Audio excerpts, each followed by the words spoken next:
Yes guys, how's it going? So we're back with another car today. This was a bit of an interesting one. Audi A5, I think this is the B8.5 judging by the headlights. In for a few things. I think it was purchased as a potentially a bit of a buy and sell, but I think the owner is looking to actually keep this one just because of how good I think this is for the age of the car. So the car's on 160-ish thousand miles and it's booked in with me for firstly rear disc and pads, secondly some rear shock absorbers, and finally a offside front drive shaft. Looks like he's been into Audi for a bit of a health check, and sometimes Audi overestimate some things, sometimes like saying brake pads are worn by this amount, etc, etc. So I will be doing a bit of a health check myself just to reconfirm some of the things that were pointed out, but we'll also make sure we get everything changed. Given the age of the car, it's probably done a little bit of well, it's done a fair few miles, so there might be a few things that want to be done for a preventative point of view. So let's have a look and let's get this thing started. By the look of this interior, and to be fair, most of the exterior as well, you would not think that this is done 158 odd thousand miles. I mean, even the age of the car, the spec and how it looks, still looks really modern, doesn't it? So like you've got your Bang & Olufsen sound system, you've got your infotainment system up there, and just the condition of everything, even the seats, considering they've done that many miles. I mean, look at them, they look pristine. Yeah, you could do a bit of a clean, but that's about it. But it's a really, really nice car. Brakes wise, let's have a quick look at the rears. There is a bit of a lip on those brakes. They probably have seen better days. And the pads, I don't know if you can see them, but yeah, they're pretty low. They can probably be done with a change. On the rear shock absorbers, for why it's saying that, why the health check has come up with saying that they need replacing. So we've got some Monroe rear struts. We've got some Delphi rear disc and pads. And I can't remember the brand of the drive shaft we've got, but we've got a new drive shaft. I just quickly got into some warmer clothes because it is bloody cold out here today, and I've just put the rear pads into service position, I should say rear caliper, sorry. So now we're ready to start the brakes. It only makes sense while we're on the one corner to do the brake pads and then obviously do the rear shock absorber on the one side first, get the one side completely finished, and then work on to the other side. I am a little bit pressed for time today, so what I will do is I'm going to get the car jacked up at the rear, all supported by the stands, and then I'll set the time lapse up for when we start changing the discs and the pads and the shock absorber. So see you in a second.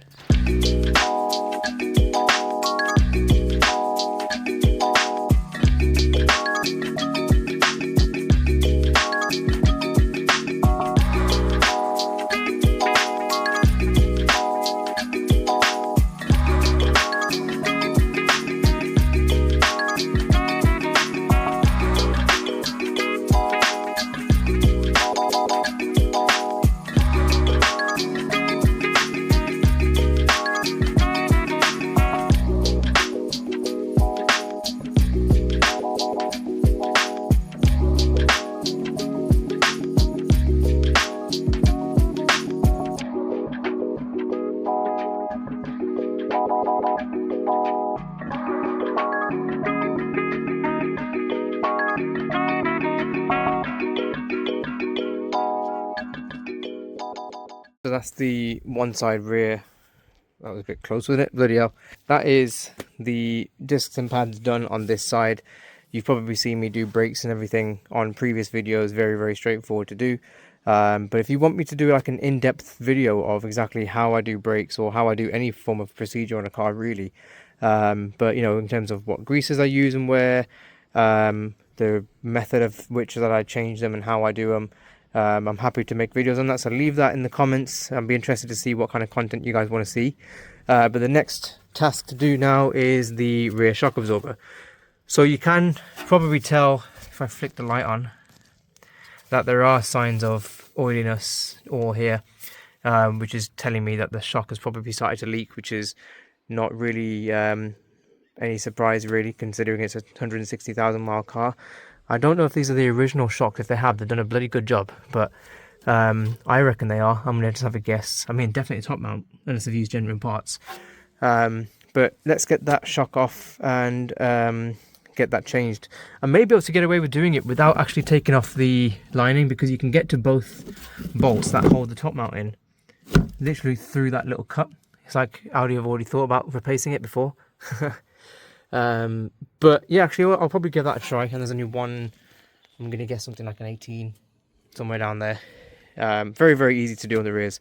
Fronts are a bit of a different story, but the rears are very, very straightforward. Bolt out, bolt in. So let's go. Yo, that is tight. What I'm trying to do is undo that 21 on there. And even this, with a stubby socket, isn't taking it off. Right, I'm getting under there. Right, let's give that a try. Ugh.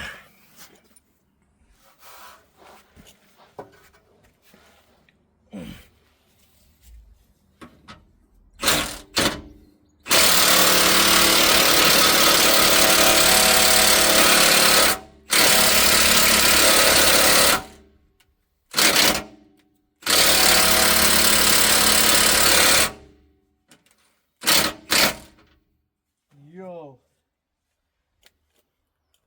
I'm getting the fire out. Can't be tight, it's liquid. Right, let's go.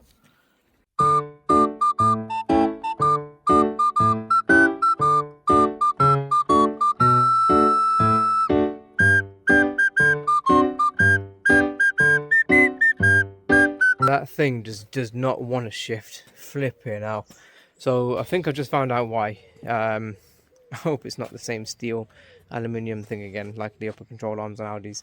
But the bolt itself is quite big, and it's been in there for a very, very long time. But I think because it's obviously exposed to the elements, rust and corrosion is going to build up. And I have just seen another video where someone's actually taken an angle grinder to the shock to get the whole thing out, and then basically ground the rubber bushing that surrounds the bolt off entirely, so you're left with just the bolt.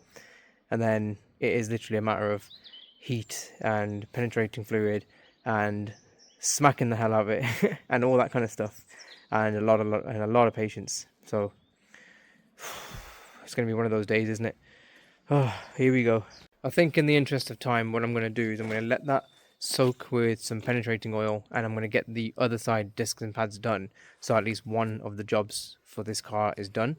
At least in this case, if worst case we reschedule this for another day, or it goes on too long, the car's still drivable. So the shocks I'll probably leave till last. I'm going to get the easier stuff out of the way first of all.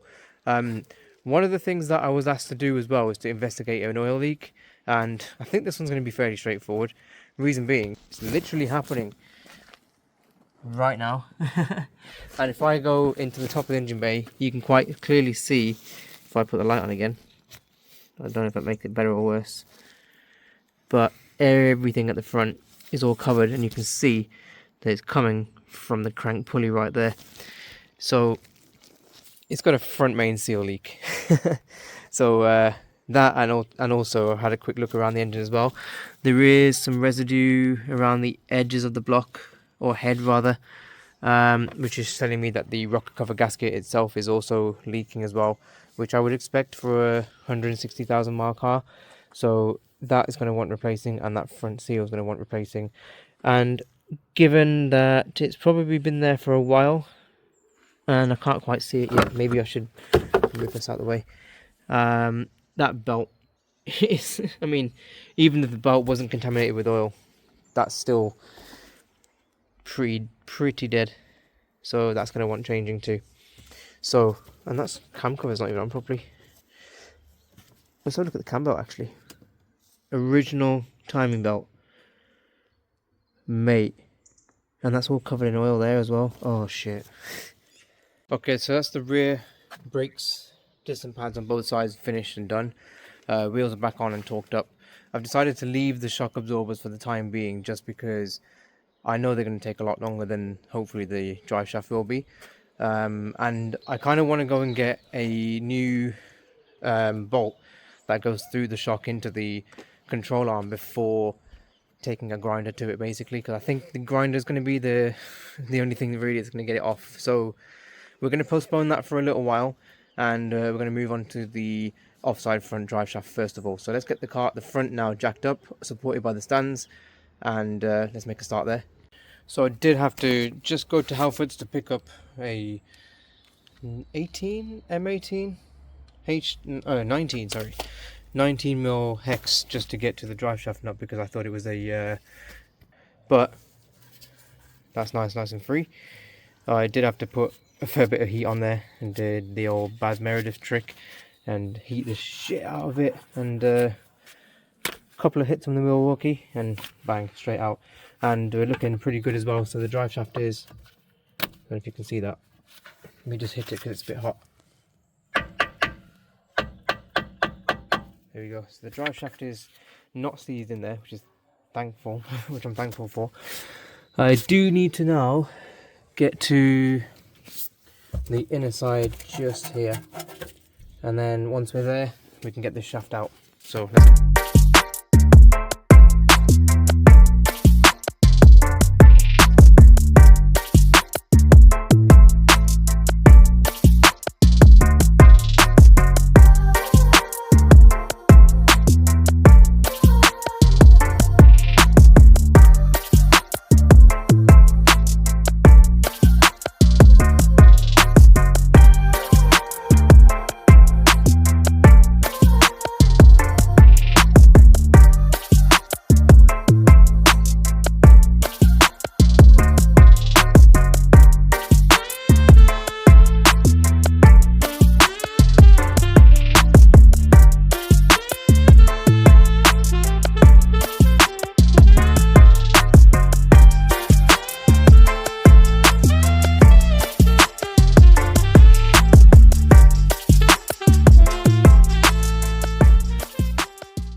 Okay, so I was just struggling then to get the drive shaft actually out of where it's supposed to be.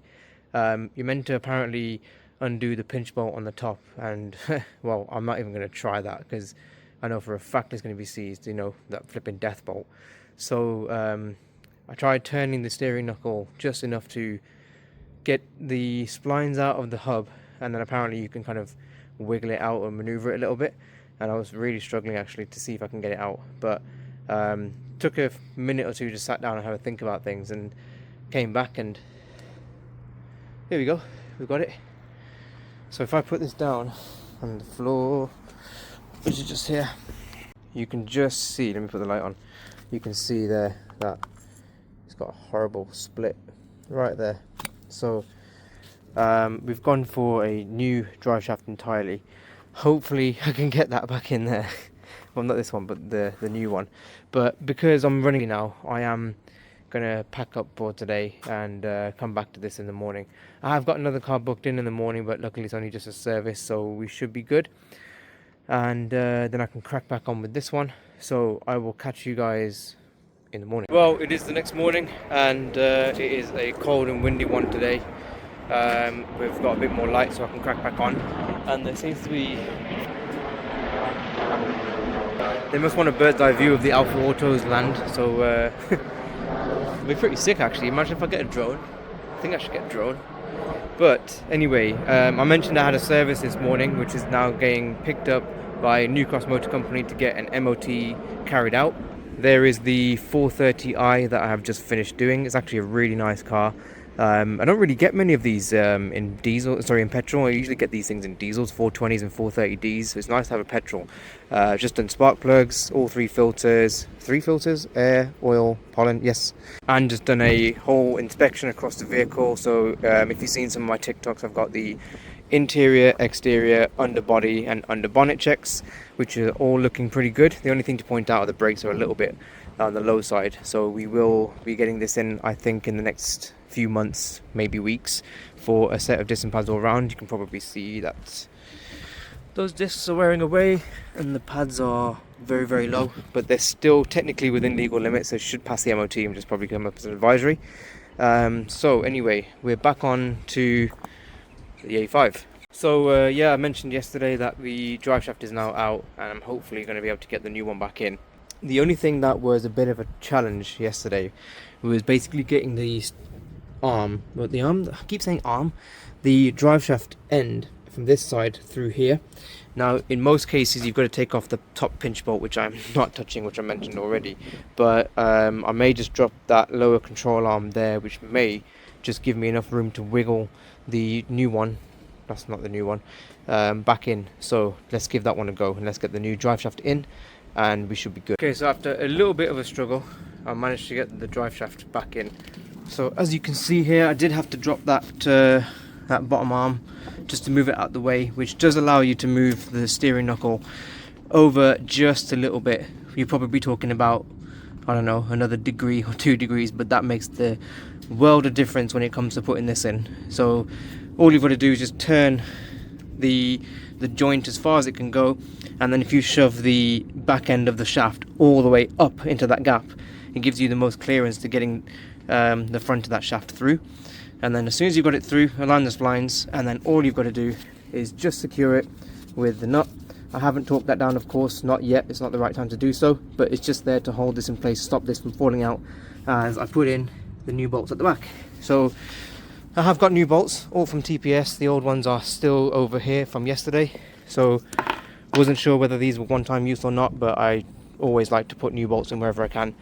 So next step is just to torque those down, and then I did make a little bit of a mistake, so I was probably a little bit of a rush to get this bottom arm off because it was a little bit seized, and I did ruin the threads trying to get this off by putting the nut on the bottom and then, you know, trying to hit it, and I was probably just doing without thinking for a little while. So I did order a brand new arm just to put into there, because if I made the mistake, of course I'm going to fix it. So brand new arm's going to go in on this side, and then we can torque everything up. Obviously we're going to have to get the wheel at sort of normal ride height before we start torquing everything down from the control arm perspective. And for this center bolt, shouldn't make a real, I don't think it makes a difference on this one, to be fair, but that will be torqued once the car's on the ground through the wheel.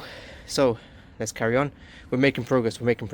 Also just had a BMW 640D dropped off, as you can see just here, for a diagnostic.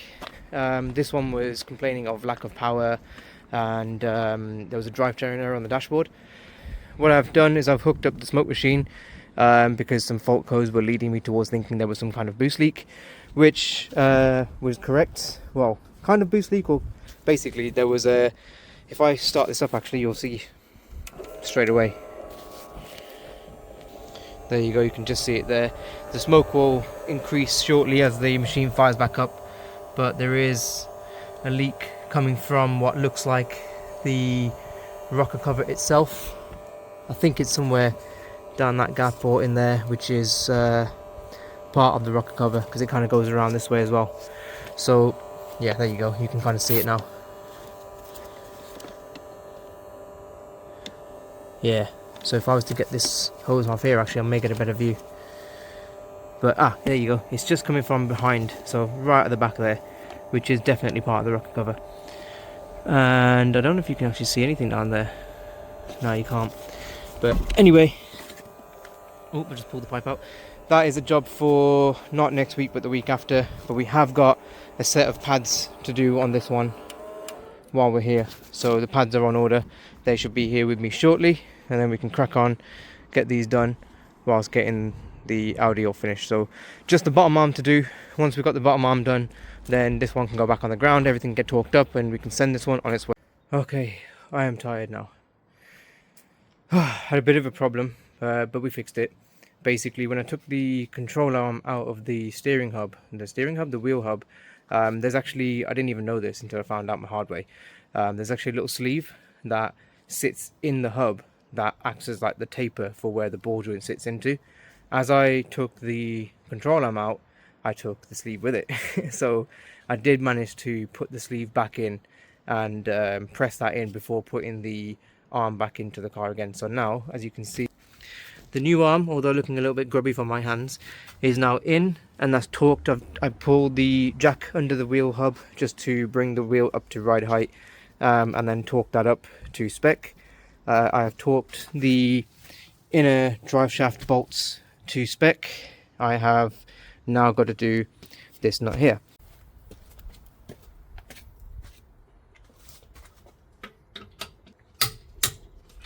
Okay, about 108 degrees.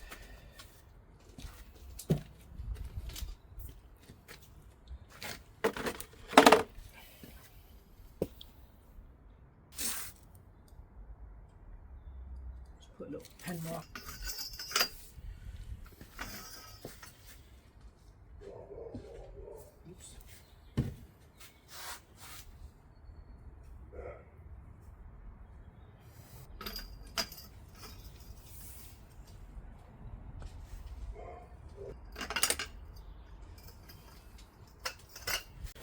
Then the final touch. And then the last thing to do is just to torque up the actual wheel bolts themselves. Oh, I think that's me. Close that up. Only thing left to do now, put everything away and give it a bit of a test drive. Everything's nice and tight. Heading off to college now to go and study how to become a mechanic. But I'm taking the Alphamobile with me as well. And that is me done. Oh my god, what a day. Oh, what a day. I know, it's all a bit much, isn't it? Right. Oh, okay, so yeah, so basically the car's good and you can't even see me. No, you can. Yeah, the car's good, drives nice, everything's nice and tight. So I'm off to college now to go and study how to be a mechanic. No, I thought it'd be a good idea, obviously, now that I'm taking this on a full-time basis to get qualified. In fact, I've actually been doing this course for the last maybe 6 months. So, yeah, this is going to be good. I think today's only a theory one, but we were doing engine rebuilds last week, so today's going to be the cooling system. Anyway, that's waffle. I'm going to leave it there.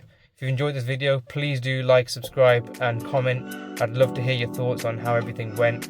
It's harder than it seems doing everything outside in the cold. From the videos and stuff, it's probably quite entertaining, I hope. But I hope you guys have enjoyed the video. But I'm out. Peace.